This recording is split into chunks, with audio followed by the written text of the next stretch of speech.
చెప్పేది గుడి వార్త. అయితే అయోధ్య రామ మందిరం వార్తే.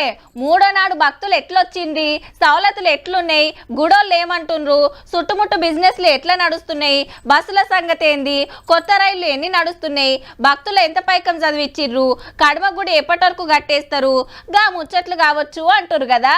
కానీ కాదు, మన కాడ కట్టిన గుడి గురించి గీ వార్త. ఇక యాదాద్రి మీద నజరేసింది సర్కారు. యాదగిరిగుట్ట యాదాద్రి 2 ఏళ్లుగా వస్తుంది. ఏ సౌలత్ చక్కగా లేకున్నా 100 కోట్ల బిల్లులు పెండింగ్ లో పెట్టిందట పాత గవర్నమెంట్. నరసన్న దర్శనం చేసుకుని కొండంత తిరిగి మంత్రి కోమటిరెడ్డి వెంకటరెడ్డి సారే చెప్పిండు కూద్దు. మొత్తం కూడా నిధుల దుర్వినియోగంతో పాటు ఇంకా 300 కోట్ల డ్యూస్ ఉన్నాయని చెప్తున్నారు. గుడిని గుత్తవాటి మారుస్తానికి 1300 కోట్లు అప్పుడే పెట్టిండ్రు. ఇంకో 300 కోట్ల బిల్లులు కట్టాలన్నట.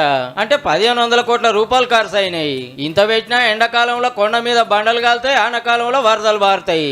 గోడలు సిమ్మటిచ్చే చెత్త ఊర్చే. భక్తులు బగ్గొస్తే లైన్ల తిప్పలే, బాత్రూంలకు తిప్పలే. దర్శనం చేసుకుని కిందికి పోయినాక బాత్రూమ్ కాదా ఇంత ఇబ్బంది వస్తే కూడా అక్కడ వాడుకునే వసతులు లేకుండా ఇంత పెద్ద గట్టినట్టే గాని గట్లనే ఎవరన్నా నిద్ర చేద్దామంటే సత్రం లేదు, ఉందామంటే తావు లేదు. గుండం కిందనే గుండ్లు కొట్టించుకునేది కిందనే. మీదికి పోవాలంటే గుడి బస్సులే దిక్కు. ఆటోలు ఎక్కనియరు, కార్లో పోతే 500 పార్కింగ్ టికెట్. ఈ ఫ్లైఓవర్ చేయబట్టికే 100 దుగ్నాలు పోయినాయి, 1000 మంది బతుకు తెరువు పోయింది. అవసరం లేకుండా ఫ్లైఓవర్ కట్టింది. అక్కడ రాజపేట పోయే మార్గం ఆ రోడ్ కదా చిన్న అండర్ పాస్ కాదు కదా, ఒక సిగ్నల్ లైట్ పెడితే సరిపోతుంది. అంత ఆగమాగం ఉన్నదనే 3 తారీఖు నాడు మీటింగ్ పెడుతున్నారు మంత్రులు, ఆఫీసర్లు. ఏం చేస్తే బాగుంటది, ఎట్లయితే భక్తులకు తిప్పలు తప్పుతాయో సలహాలు తీసుకొని గా పనులు చేస్తారట. భక్తులు పెరిగిరి, ఆమ్దాని పెరిగే, సౌలతులు కూడా పెరగాలి కదా. మరి యాదాద్రి పేరు వద్దు, యాదగిరి గుట్టే ముద్దు అనే డిమాండ్ కూడా ఉంది. ఏం చేస్తారో మరి. ఇక ఆఖరిలో చూడాల్సింది కొండ మీద మంత్రి కోమటిరెడ్డి గారి కోలాటం.